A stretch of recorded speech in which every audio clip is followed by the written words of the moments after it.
it, George. Come off it. Just look at you. Collar open, hat on the back of your head. You're a messy chap, George. Unfit for service.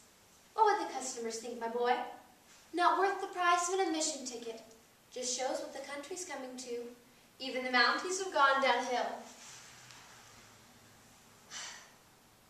You're immoral, George.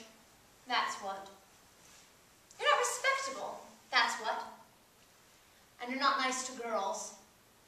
But you better return to the straight and narrow, or you can give me back my photograph.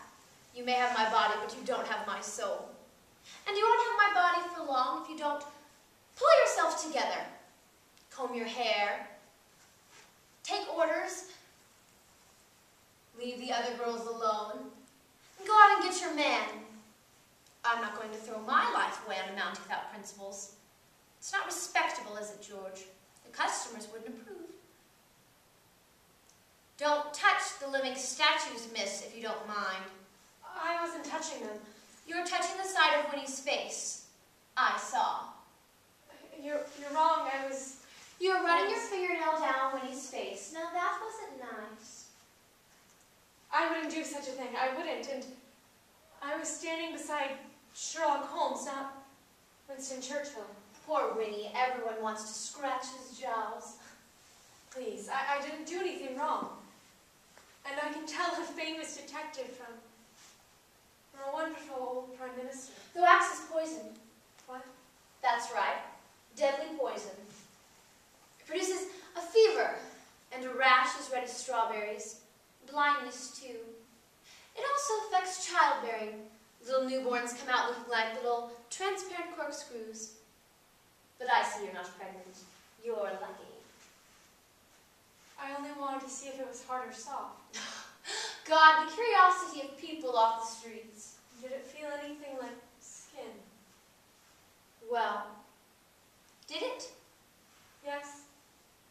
What did you expect? It felt like velvet. Well, now that you've had a feel of poor Winnie's face, I hope it was worth it. Can't you read the signs? They have signs all over this place. Do not touch the wax. Good thing you're not pregnant. I thought you were one of them. One what? One of them. A dummy. Like him, only a girl. Well, how about that, George? Shall I slap her face? Please, I didn't mean to say anything wrong. You better watch who you call a dummy. It was dark. I couldn't see. How about that, George? Shall we teach her a lesson? I made a mistake. I'm sorry. You made a mistake, all right. This is George, a bona fide, royal, mounted Canadian policeman. And I'm his one and only bingo. Understand? A loyal flesh and blood Canadian girl who works in this human palace 7 days a week, and you cannot come in here off the street and insult George and me. I hate this place. Oh, she hates us, George. Oh, I like you. I do. You remind me of a girl I knew back home. Dream girl of the provinces, that's me. You can ask George. She was pretty. Well, if you don't like all 38 true-to-life replicas of the most famous personages in the history of the old UK and a few other less important countries, what are you doing here anyways? Just waiting for a friend? Yes, just waiting for a friend. Well, don't worry. He'll be back for you soon.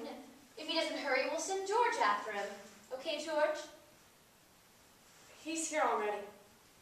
Here? Already? Maybe I was wrong about you after all. Let me guess. Is it Prince Philip? Lord Nelson? The Duke of Windsor? I ought to warn you about Lord Nelson. He's got a hole in his chest the size of a teacup. He's not much good, but a girl couldn't go wrong on the old Duke of Windsor. There's a fine, frisky chap for you here, even if he is foreign. Oh, come now. See, I'm here with George all the time, so let me in on the secret. I'm waiting for my boyfriend. He's downstairs in the Chamber of Horrors. Oh, your boyfriend? Yes. Well, that's a little bit of a letdown. Wouldn't you say so, George? Are you sure you don't want me to set you up with the Duke of Windsor or the Prince here? I'm on familiar terms with these chaps, you see. My boyfriend wanted me to go down into the Chamber of Horrors with him. But I wouldn't. It's bad enough up here. Is it? Is it really so bad up here? If you're not used to it, I mean. Yes. Yes, I know what you mean. Well, don't worry, your boyfriend will be along for you soon. There's a lucky streak in you. I can see that. I know he will.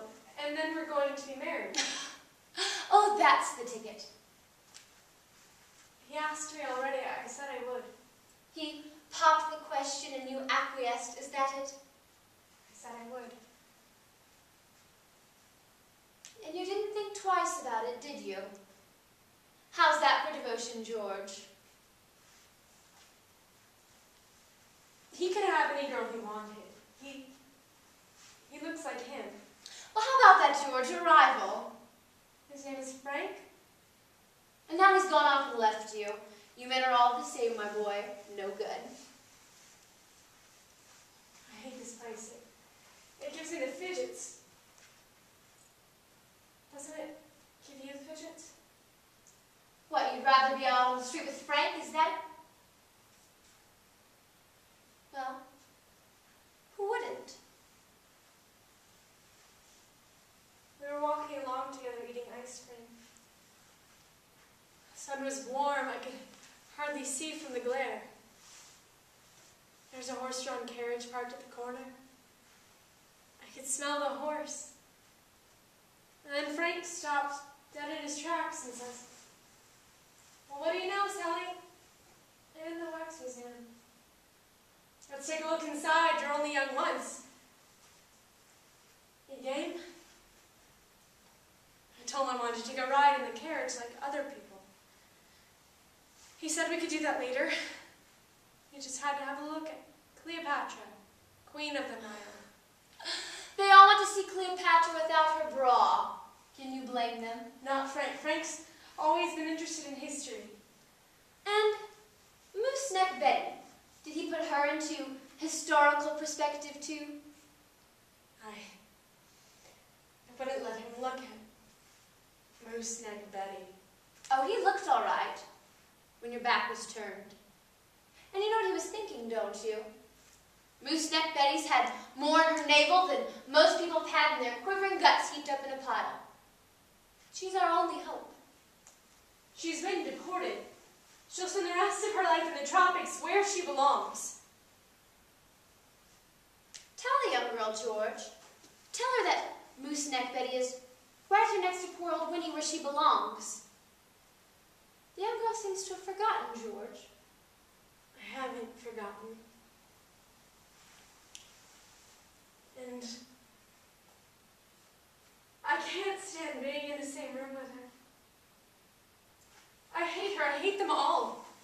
Say, what's the matter with you anyways? She's just off the street like the rest of us, like you, like me. If you find Betty repellent, then you must be sick. She's every young schoolgirl's heroine, and she's our only hope. I just want Frank. Listen, Sal, I've been kidding. Frank doesn't have a dirty thought in his mind, and, well, he's not interested in Cleopatra because, well, your Frank is down in the Chamber of Horrors looking at Marie Antoinette with her head chopped off. With her head chopped off? That's right. Up here we've got the beauty, and down there they've got the gore. People like a little bit of both in this world, Sally Ann. Frank said I needed a friend. He ought to know. He said there was no harm in it because they're only dummies anyway. He'll find out. He said a little fright would do me good. He said it would be fun. Well, that's a smart chap, your Frank, and besides, how can you be married if you haven't seen Marie Antoinette's head in a basket? But are you frightened enough? Come on, Sally Ann. You haven't begun to live yet. Suppose Frank leaves me here. Suppose they take off all my clothes and stand me at the side. Moose-neck Betty for the rest of my life. But then... Oh, quit dreaming, Sally Ann. How about that, George? A young girl with an education. And here she is, worried about spending the rest of her life in a wax museum. Crazy, isn't it? You think you're me? You'd have something to worry about if you were me. I'm here for good.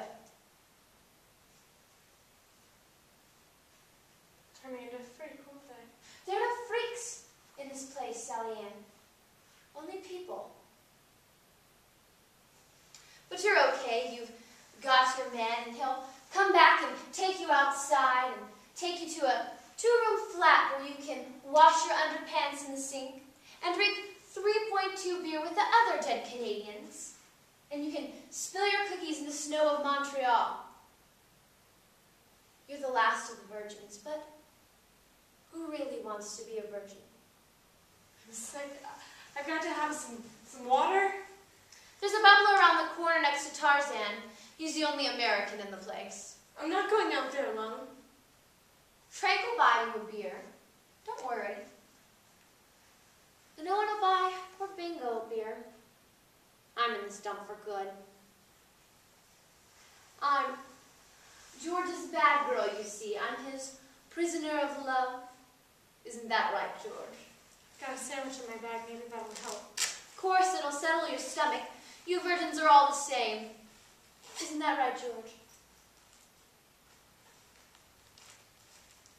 I only get chocolate kisses in a plastic bag from one day to the next. Have you ever tried living off of chocolate kisses in a plastic bag?